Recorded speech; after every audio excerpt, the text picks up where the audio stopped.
Hello everyone. Today we are going to start our new chapter of Economics Class 10th Sectors of the Indian Economy. हम जैसे हमें नाम से पता चल रहा है sectors of the Indian economy means sectors कौन कौन से हैं इंडियन इकोनॉमी के। तो ये सारी चीज़ें जानने से पहले ये चीज़ जानना ज़रूरी है कि सेक्टर होता क्या है। हम बार बार बोल रहे हैं सेक्टर्स ऑफ इंडियन इकोनॉमी, तो सेक्टर क्या होता है। Let's see. A sector defines an area of economy. एक ऐसा एरिया है इकोनॉमी का जो डिफाइन करता है या जिसके अंदर होता है इन विच बिजनेस शेयर, जो बिजनेस होते हैं शेयर सेम और रिलेटेड प्रोडक्ट्स और सर्विसेज। जो बिजनेस होते हैं वो सेम या रिलेटेड प्रोडक्ट या सर्विसेज को शेयर करते हैं। जैसे कि हम मान लीजिए हम ट्रांसपोर्टेशन बिजनेस करते हैं या हम सर्विस प्रोवाइडर्स हैं। तो हम अगर बैंकिंग सर्विस प्रोवाइड करते हैं तो उससे रिलेटेड जितनी भी सेवाएं हैं वो सारी कहाँ आएंगी, टर्शरी सेक्टर में आ जाएंगी। ओके, तो इस तरीके से जो सेम या उससे रिलेटेड जो जो भी सर्विसेज होती हैं या जो प्रोडक्ट होते हैं वो आते हैं उस सेक्टर में। ठीक है। और जो इकोनॉमिक एक्टिविटीज़ होती हैं वो सारी। अब जानते हैं इकोनॉमिक एक्टिविटीज़ क्या होती हैं। What is economic activity. Activity, economic activity is the activity of making, providing, purchasing और सेलिंग गुड्स और सर्विसेज। जो इकोनॉमिक एक्टिविटीज़ होती हैं वो क्या करती हैं, प्रोवाइड करती हैं, परचेज करती हैं या बनाती हैं, सेल करती हैं गुड्स एंड सर्विसेज को।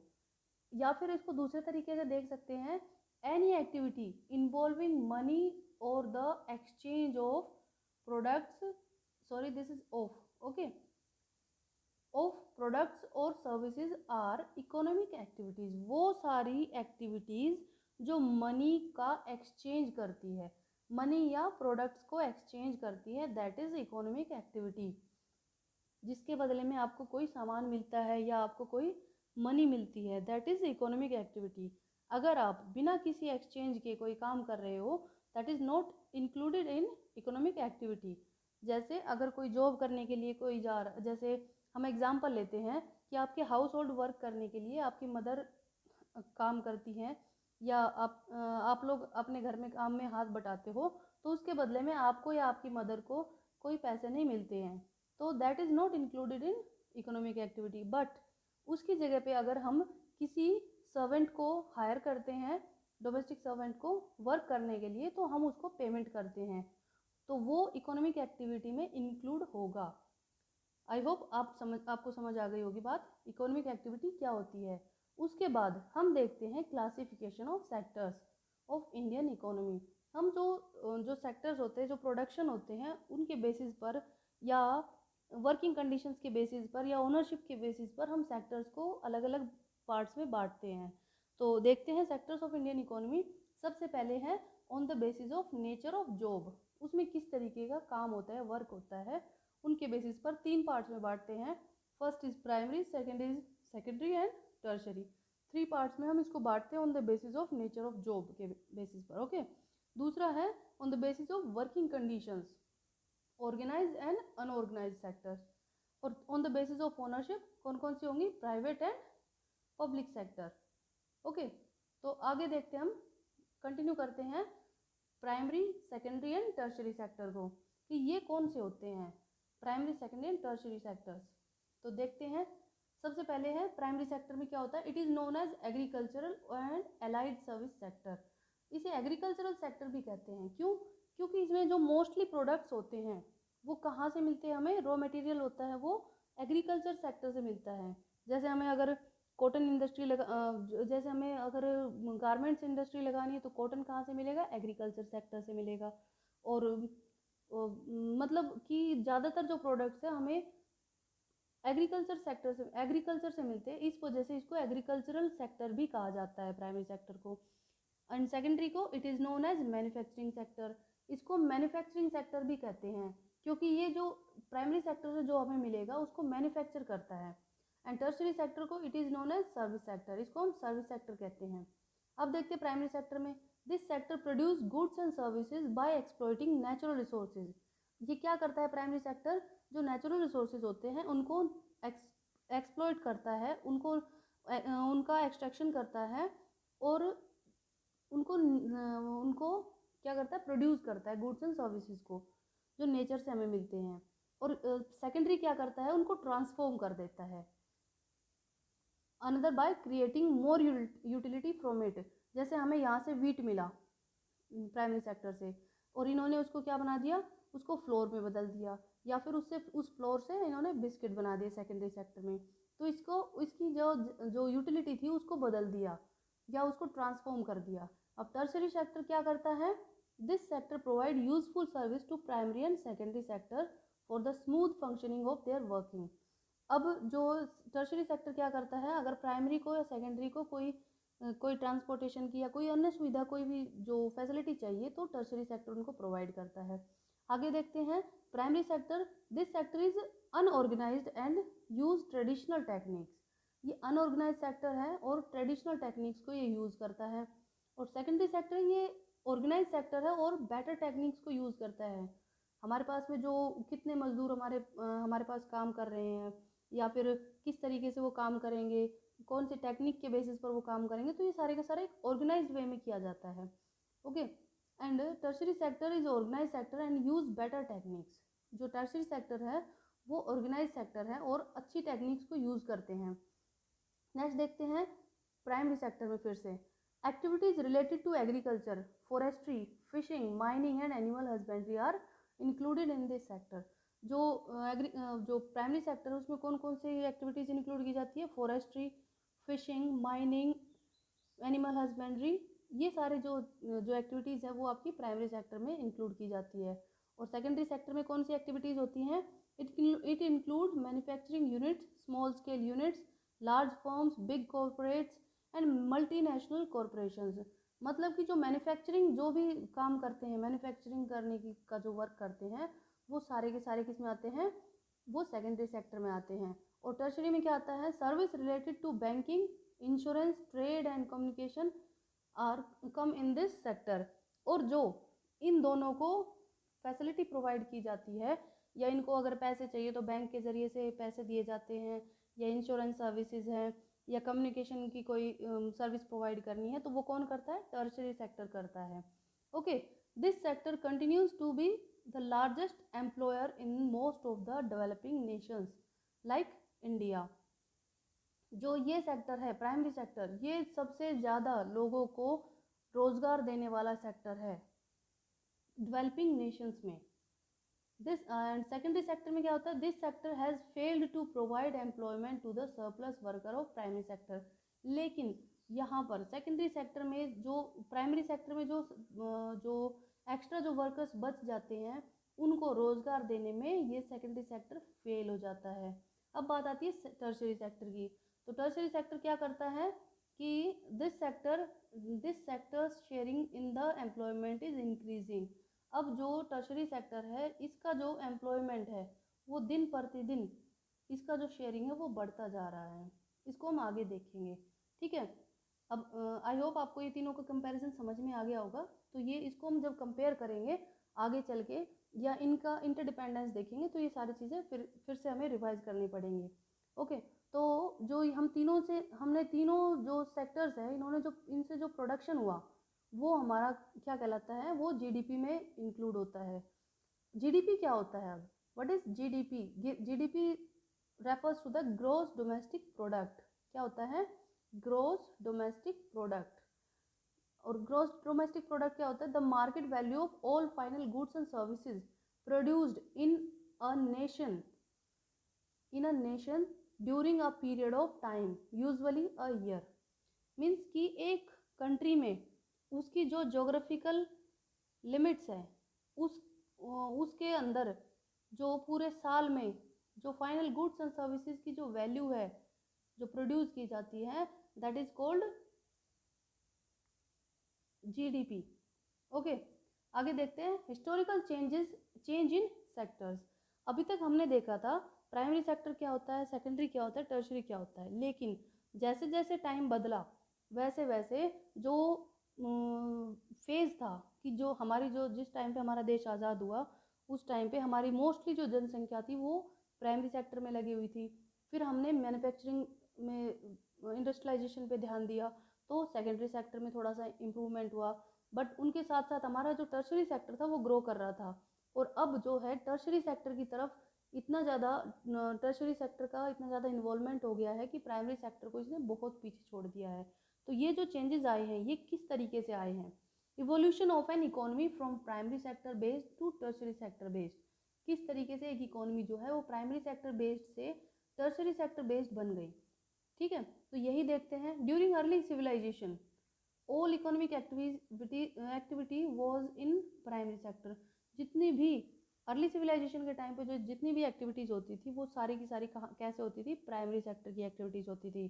But when the food production become surplus, लेकिन जैसे मान लीजिए आपने प्राइमरी सेक्टर में आपके पास में फार्म्स है तो आपने फूड प्रोडक्शन किया, तो जब आपके पास में बहुत सारा पहले तो हम अपनी ज़रूरतों को पूरा करते हैं, जब हमारी ज़रूरतें पूरी हो जाती है तो हम क्या करते हैं, जो एक्सेस जो फूड होता है या एक्सेस जो सामान होता है हम उसको किसी और को दे देते हैं या बेच देते हैं।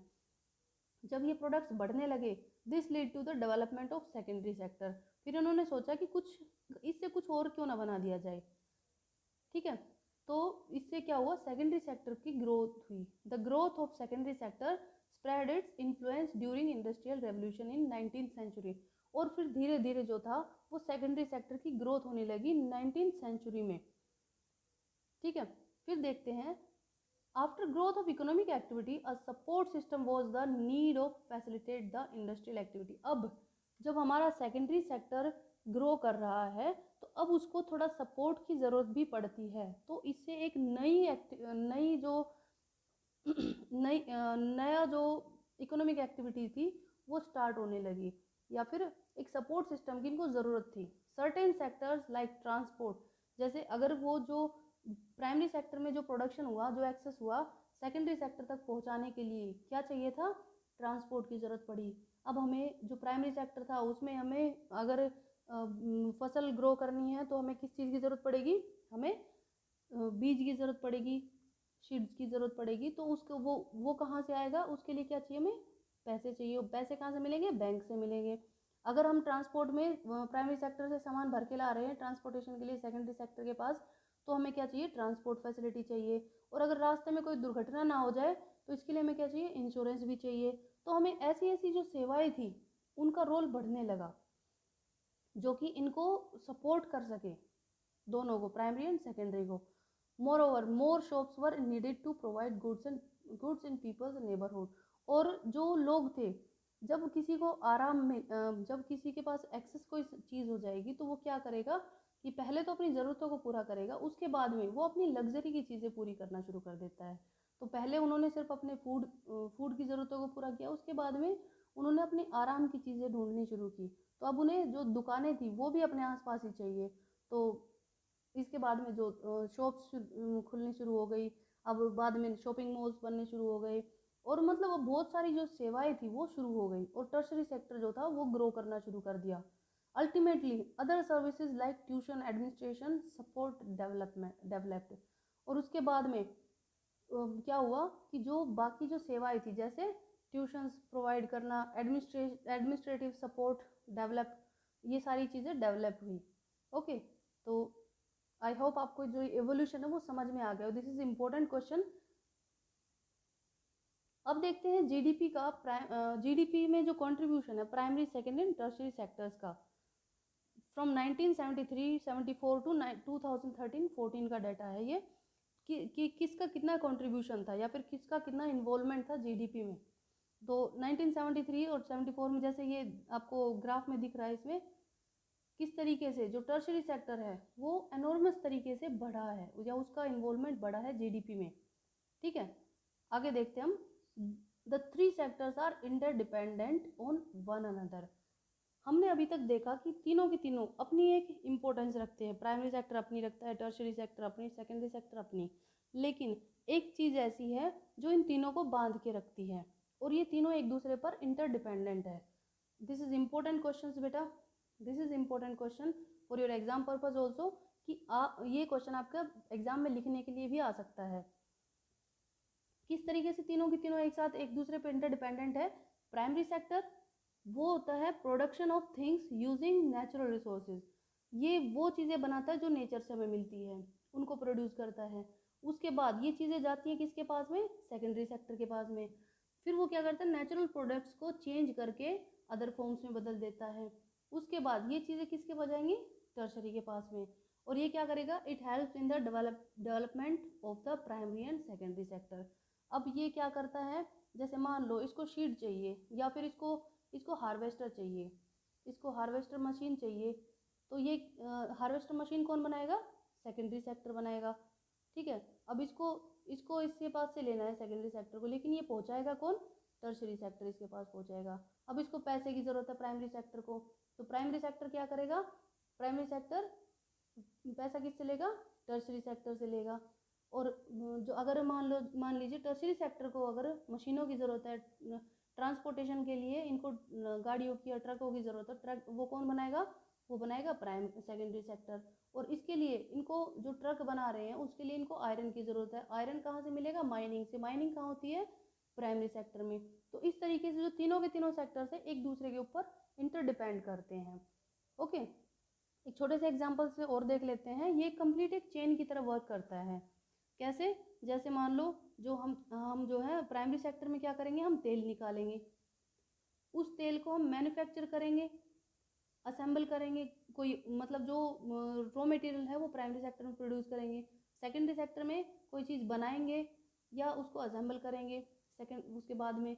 ठीक है, फिर उसके बाद में उसको दे देंगे किसको, टर्शरी सेक्टर को, ताकि आप जाओ और कस्टमर तक पहुंचा के आओ। और टर्शरी सेक्टर फिर क्या करेगा, टर्शरी सेक्टर जो है अगर मान लीजिए इसको यहाँ पर मशीनें चलानी है या कोई सामान पहुँचाना है तो टर्शरी सेक्टर वहाँ तक पहुँचाएगा। अब जो सामान यहाँ पर सेकेंडरी सेक्टर में बना था, अब वो कस्टमर्स तक कौन पहुँचाएगा, टर्शरी पहुँचाएगा। और टर्शरी सेक्टर क्या करेगा, ट्रांसपोर्ट देगा, एडवर्टाइजमेंट करेगा, वेयर हाउस फैसिलिटी प्रोवाइड करेगा। जैसे यहाँ पर अगर हमने गेहूं का प्रोडक्शन किया है, वीट का, तो वो वीट जो है ख़राब ना हो जाए इसके लिए हमें क्या चाहिए, वेयर हाउस चाहिए, तो ये कौन प्रोवाइड करेगा, टर्शरी सेक्टर प्रोवाइड करेगा।